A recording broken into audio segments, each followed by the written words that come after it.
안녕하세요. 림쌤의 10분 역사에 오신 걸 환영합니다. 저는 여러분의 역사학습 가이드 림쌤입니다. 오늘은 고등한국사 1-4 고려의 통치체제와 국제질서의 변동 두 번째 시간으로 돌아왔고요. 이번 시간엔 몬벌사회부터 고려의 멸망까지 같이 한번 살펴보도록 하겠습니다. 먼저 몬벌사회의 성립인데요. 몬벌이란 고려의 건국 세력인 호족과 육두품들이 중앙정계를 장악한 이후 여러 대에 걸쳐 고위 관직을 독점하며 형성된 가문을 말합니다. 이들은 과거와 음서를 통해 관직을 독점했고요. 고위 관료들에게 지급되던 공음전을 통해 대토지를 소유해 나갔습니다. 또한 이들은 권력 집단으로서 자신들의 결속을 강화하기 위해 왕실이나 다른 몬벌들과 중첩된 혼인관계를 맺으며 자기들만의 리그를 형성해 나가는데요. 이러한 몬벌들은 금과의 사대 관계를 놓고 점차 분열되기 시작했습니다. 몬벌 사회의 모순이 드러나기 시작한 건데요. 이처럼 몬벌 사회의 모순을 보여주는 대표적인 사건으로는 이자겸의 난이 있습니다. 이자겸은 왕실과 거듭된 혼인으로 권력을 잡은 대표적인 몬벌인데요. 자신의 딸 3명을 차례로 왕실에 시집보낸 레전드격의 인물입니다. 이자겸은 먼저 자신의 둘째 딸을 16대 왕인 예종에게 시집보내고 그 사이에서 태어난 인종에게 또다시 자신의 셋째 딸과 넷째 딸을 차례로 시집보냅니다. 여러분 이거 족보가 이해가 되세요? 지금 인종은요 자신의 친이모와 결혼을 한 겁니다.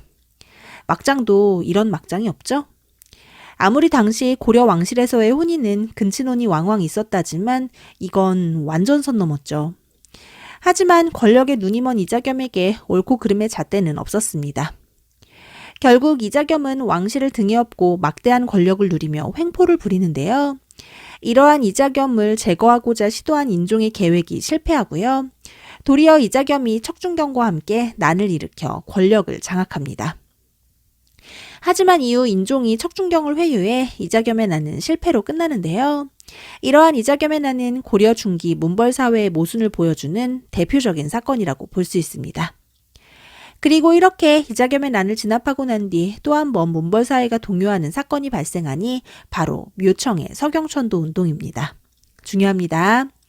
이자겸의 난을 진압한 인종은 묘청과 정지상 등의 서경 세력들을 이용해 개혁 정치를 추진하고자 했고요. 묘청은 풍수지리서를 내세워 서경으로 천도할 것을 주장합니다.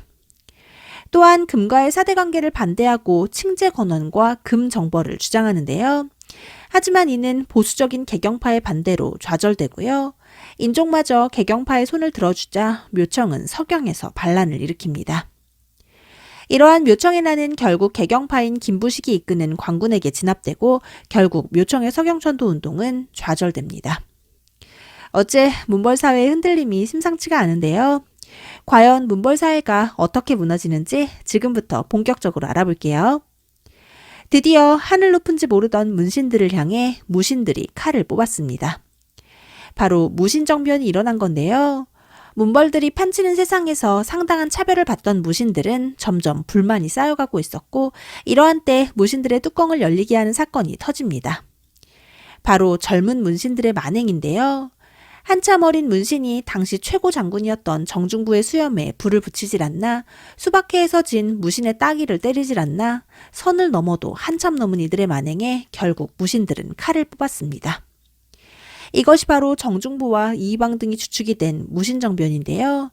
결국 한 시대가 끝나고 무신들의 세상이 열렸습니다만 이러한 무신들의 세상도 막장인 건 마찬가지입니다. 이의방, 정중부, 경대승, 의민까지는 서로 실세가 되겠다며 싸우기 바쁜데요. 이때 최고 권력기구는 무신들의 회의기구였던 중방입니다.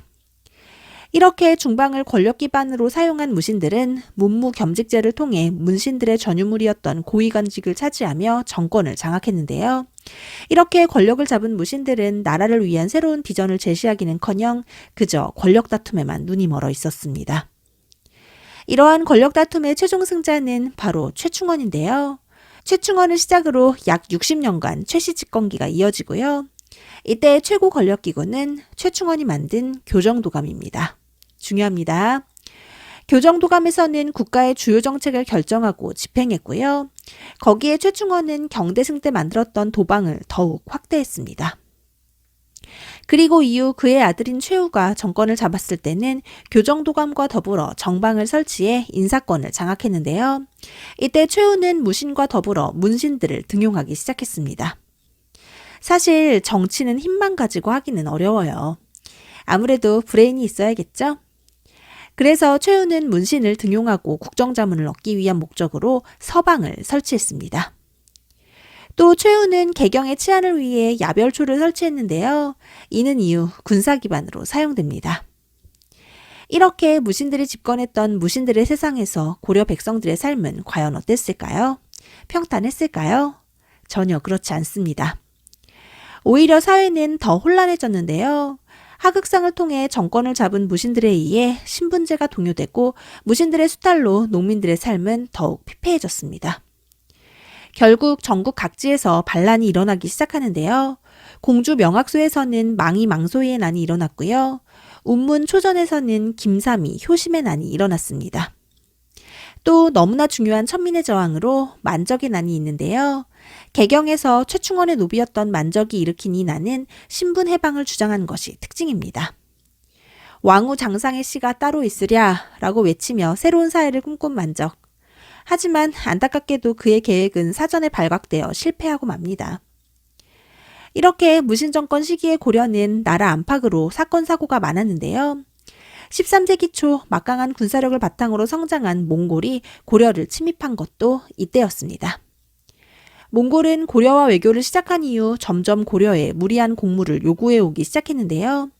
이 시기 고려에 왔던 몽골 사신이 국경지대에서 피살당하는 사건이 발생하자 몽골은 이를 구실로 고려를 침입했습니다. 이러한 몽골의 침입에 고려 정부는 처음에는 몽골과 강화를 맺지만 곧바로 파기하고 강화도로 천도합니다. 이때가 최후가 집권했던 시기였는데요. 이렇게 지도부가 몽골에 항전하겠다는 명분으로 강화도로 천도해버리자 육지에 남아있던 백성들은 몽골의 끊임없는 침략에 맞서 싸워야 했습니다. 이때 고려의 대표적인 항전으로는 박서의 기주성 전투와 김윤호가 활약한 처인성 전투가 있는데요. 승려였던 김윤호는 처인성 전투에서 몽골의 총사령관인 살리타를 사살하고 몽골군과의 전투를 승리로 이끌었습니다. 이러한 김윤호는 이후 충주성 전투에서도 활약하는데요. 이 충주성 전투는 노비들이 주축이 된 항전이었다는 걸 기억해 주세요. 이렇게 고려의 백성들은 최선을 다해 몽골에 맞서 싸웠지만 무려 40년간 이어진 몽골의 침략에 점점 지쳐가고 결국 무신 정권이 무너집니다. 그리고 고려 정부는 몽골의 요구대로 몽골과 강화를 맺고 개경으로 환도하는데요. 이때 몽골과의 강화에 반대해 끝까지 항쟁하는 사람들이 있죠. 바로 삼별초인데요. 중요합니다. 이 삼별초는 최후가 조직한 군사조직인 야별초에 뿌리를 두고 있고요. 좌별초와 우별초, 신의군을 합쳐 삼별초라고 불렀습니다. 이러한 삼별초는 강화도에서 진도로, 진도에서 제주도로 이동하며 항쟁을 이어갔지만 결국 고려와 몽골의 연합군에 의해 진압되고요. 기나긴 원 간섭기가 시작됩니다. 원은 몽골이 세운 나라였는데요. 몽골에 치열하게 저항한 고려는 독립국으로서의 지위는 유지할 수 있었지만 원의 반식민지로 전락해버립니다. 이 80년간의 기간 동안 우리 민족은 얼마나 큰 고통을 겪었을까요? 우선 먼저 영토가 축소됩니다. 원은 화주의 쌍성총감부, 서경의 동령부, 제주의 탐라총감부를 세워서 그 지역을 다스립니다. 그리고 고려의 왕의 칭호와 관제도 격을 낮추는데요. 폐하는 전하로, 태자는 세자로 격하시키고요. 원에게 충성을 다하라는 뜻으로 왕 이름 앞에 충성 충자를 붙입니다. 또 고려의 중앙정치제도인 이성육부를 첨의부 사사로 바꾸고 중추원은 밀직사로 개편해 관제의 격을 낮춰버립니다. 그리고 고려의 왕은 무조건 원의 공주와 결혼을 해야 했는데요. 고려가 원의 부마국이 된 겁니다. 그리고 고려의 내정간섭기구도 생기는데요. 바로 정동행성입니다. 중요합니다. 이 정동행성은 원래는 몽골이 일본 침략을 목적으로 고려에 설치한 기구였는데요. 태풍으로 인해 일본 원정에 실패한 이후에도 정동행성을 철수하지 않고 다루가치를 파견해 고려의 내정을 간섭했습니다. 또 원은 수시로 조공을 바치라고 강요했고요. 고려의 처녀들을 강제로 데려가기도 했는데요. 이를 공녀라고 합니다. 참 가슴 아픈 역사죠? 이러한 원 간섭기에는 활발한 몽골과의 왕래로 몽골의 풍습이 유행하기도 했는데요. 이를 몽골풍이라고 합니다. 이러한 몽골풍으로 변발이나 호복 등이 유행하고요. 족두리도 소주도 모두 몽골풍입니다. 반대로 몽골에서도 고려의 양식이 유행하는데요. 이를 고려양이라고 합니다. 이 고려양에는 공녀들에 의해 전해진 만두나 떡 등의 고려 음식이 있습니다. 그리고 이 시기 원의 빌부터 성장하는 세력이 있었는데요. 일제강점기에 친일파가 있었다면 원 간섭기에는 친원파가 있었겠죠. 이들을 권문세족이라고 부르는데요. 권문세족들은 도평의사사를 장악해 높은 관직을 독점하기 시작합니다. 이 도평의사사는 국방 문제를 논의하던 고관들의 회의기구로 원래는 도병마사였는데요. 이게 원 간섭기 때 도평의사사로 이름이 바뀐 겁니다.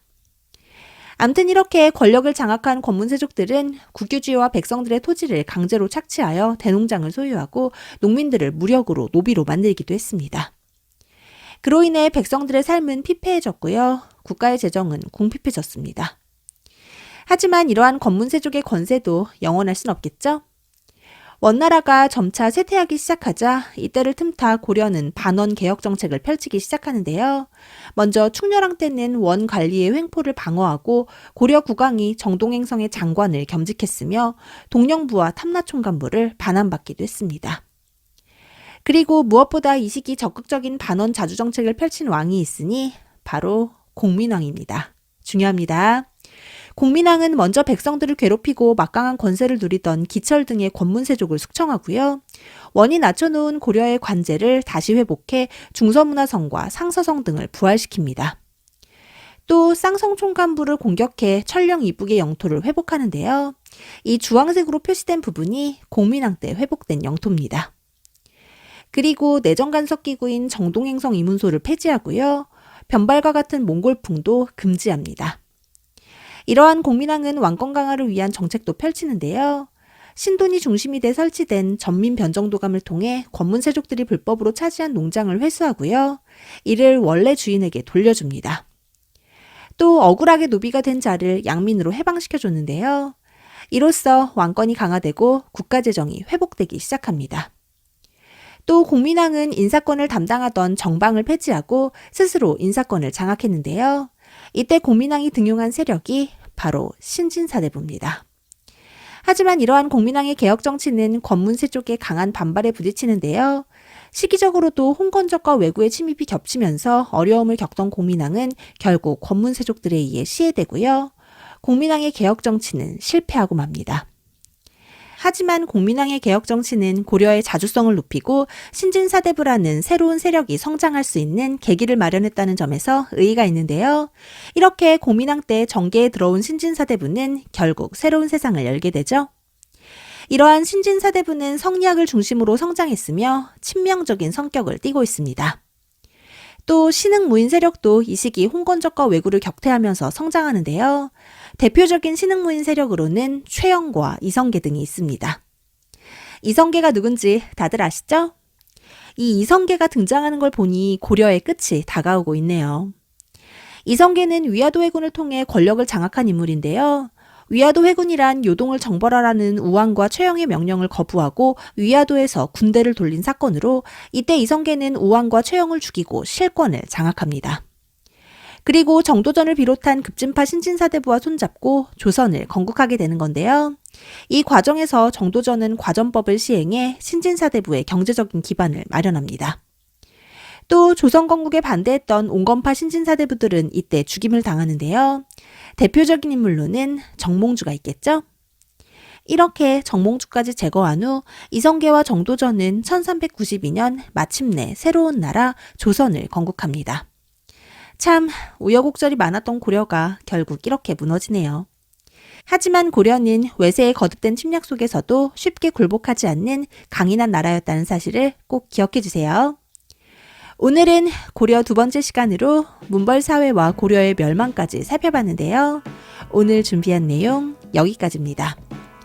오늘 내용에서는 특히 시기별로 지배층이 누군지를 파악하며 사건의 전개 과정을 이해하시는 게 중요하니까요. 흐름을 기억하시면서 복습하시고요. 제 강의도 꼭 반복 시청하시기를 추천드립니다. 오늘도 정말 고생 많으셨고요. 구독과 좋아요는 언제나 감사드립니다. 그럼 안녕. 뿅!